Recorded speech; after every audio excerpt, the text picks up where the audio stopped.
Hi, here in this tutorial from the jazz piano tutorials, we're going to review the concept of the 12-bar blues. A bar is formed by 4 beats, so this blues is a very standard and traditional blues that is based in a 3-chord progression.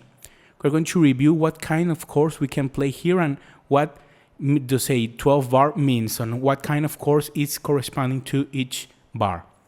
We have 12 bars here, and the 3-chord progression is going to be the first chord of a scale, any scale, 4th, and the 5th. And here we're going to describe in the bars what kind of chords are going to be there. In the first bar is going to be the first chord. Then we're going to move to a 4th. Then we move to 1 and another bar to 1. Then we move to 4, another bar in 4, and we get back to 1 and again 1. The next bar is going to be a 5th. Then we move back to a 4th and then we play the first. You can play the last 2 bars in just the first chord, but I used to make a modification that I hear a lot in blues music, that the last bar is played with the first, then we quickly move from 5 and 4 and 5 to make a preparation to start again the 12-bar blues in the first. So now that we know how is the distribution of the chords, we can apply it to any scale. In this example, we're going to review the chords in the key of G. So now let's put on what chords belongs to the 1st, 4th, and 5th. The first chord is going to be a G.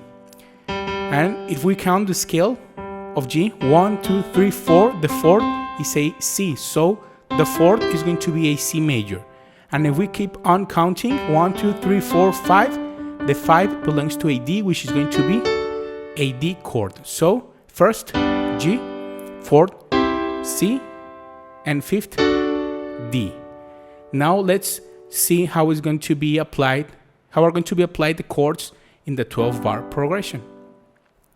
We're going to play here in this first example one of the main things that is very common here in the blues scale, in the blues music, especially here in the 12-bar blues, that is played with the dominant 7. The dominant 7 is always one whole tone back from the octave of the root note.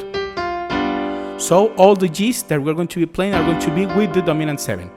And we also are going to apply that rule to the other chords. When we play a C, we're going to play it with the dominant 7, and when we play a D, we're going to play it also with the dominant 7. So this is the way we're going to be playing G, C, and D.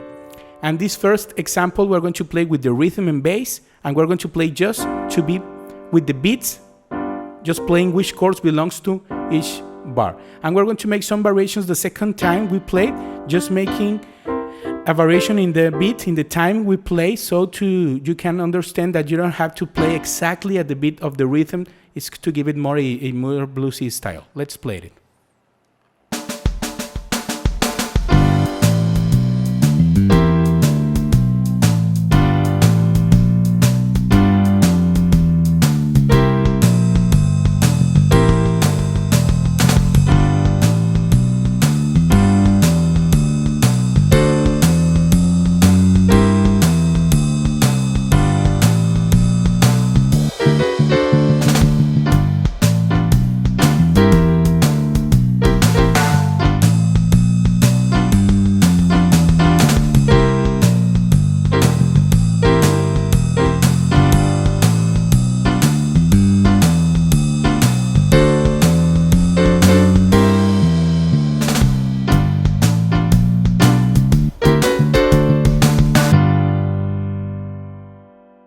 Okay, now let's play this second exercise, which is going to be for the left hand. Here, if you're going to play it alone, or even if you're playing with a bass player, you can play the bass and some harmonies with your left hand. This is separated from the things you're going to be playing for the right hand. So in this example, we're going to review what can you play with your left hand. In the key of G, when we're playing the chord of G, we're going to be playing the root note and the 5th. And the 5th is going to be played with the 6th. One whole tone after the fifth. You can play with this beat or just with this. And we're going to play the same thing when we move to the C. We're playing the root note, the fifth, and play with the sixth. And when we move to the D, we're going to make the same thing, root note, fifth, and sixth. G, C, D. And the second time we play that 12 bar, in this next exercise, we're going to make another variation. After we play the 6, we can also play the 7, the dominant 7, this way.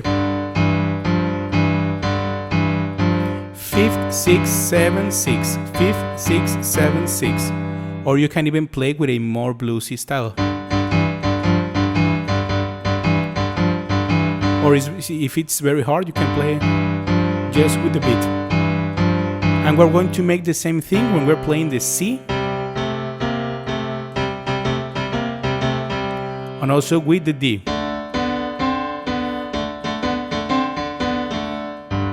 G, C, D. So now let's play it with the rhythm.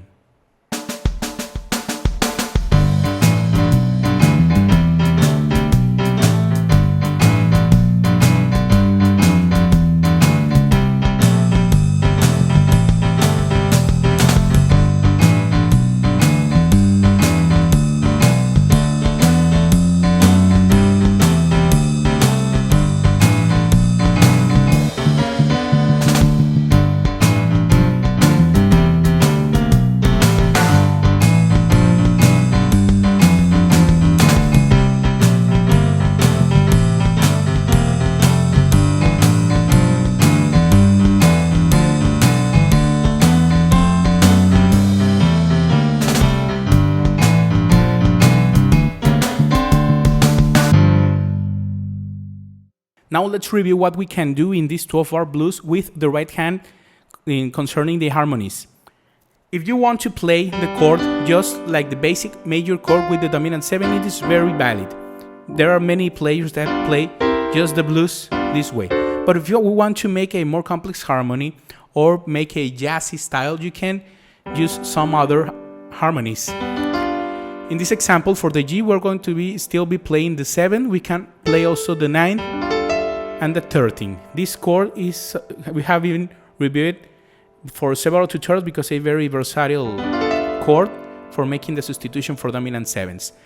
But this is a very open chord, so we have to make it a closed chord. We can take out the root note because it's played already by the bass or even with the left hand when you're playing this way. So take out the root note. We can even take out the fifth and stay with these 4 notes. These 2 notes, we're going to move them 1 octave down, and even this note also. So we're going to stay with these 4 notes when we play the G7. You can play it in any inversion you want. I like this very much. Now we can do the same thing with the C, the C7, 7, 9, and 13. And if we make the same modifications as the last chord, we're going to be playing the chord this way. As the same last chord, you can play in any inversion you want. I like this inversion very much because it's very close to the last chord we play in the G. And we can do the same thing for the D. 7, 9, and 13. And this is going to be the chord with the modifications of the other chords. So we're going to play this chord, the G, this chord for C, and this chord for D. You can play it also with 1 octave or 2 octaves, or change your right hand in another inversion, and this is very valid also. We're going to play it with the harmonization. The first time we're going to play just the left hand, and the second time we're going to play with the right hand, sometimes playing exactly the same thing we were playing in the left hand, and sometimes changing some of the inversions.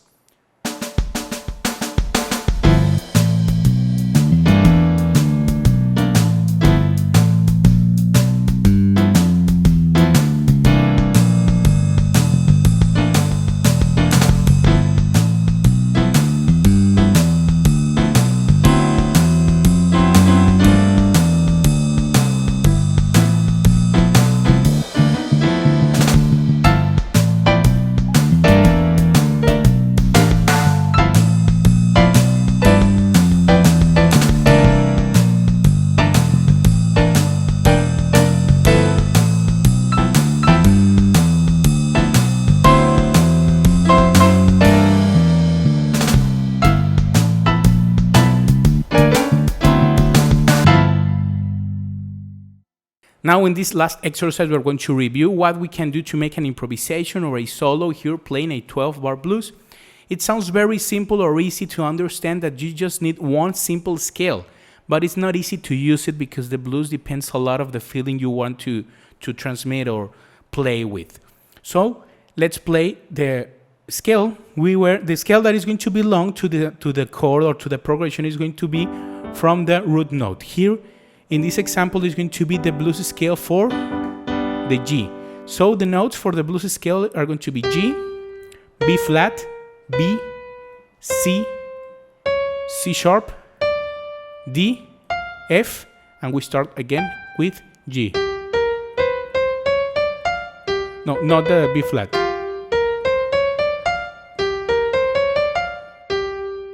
G, B flat, C, C sharp, D, F, and F sharp can also be used. This is going to be called the blues modified scale. It's just one note. And these two notes from the scale that can be used to pass by from half tones this way.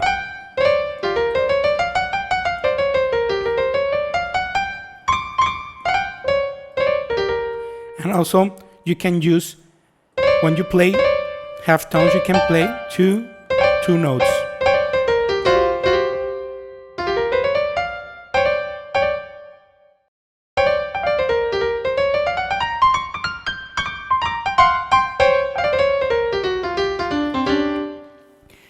If you're playing a G, you can play that scale, and if you move to the C, you can still play that scale in D. So that's what I mean, that you can use one single scale in all the progression. Now let's play an example with the left hand is going to be playing the harmonization we already reviewed, and the right hand is going to be playing the blues scale. I hope you liked this tutorial and see you at the next one.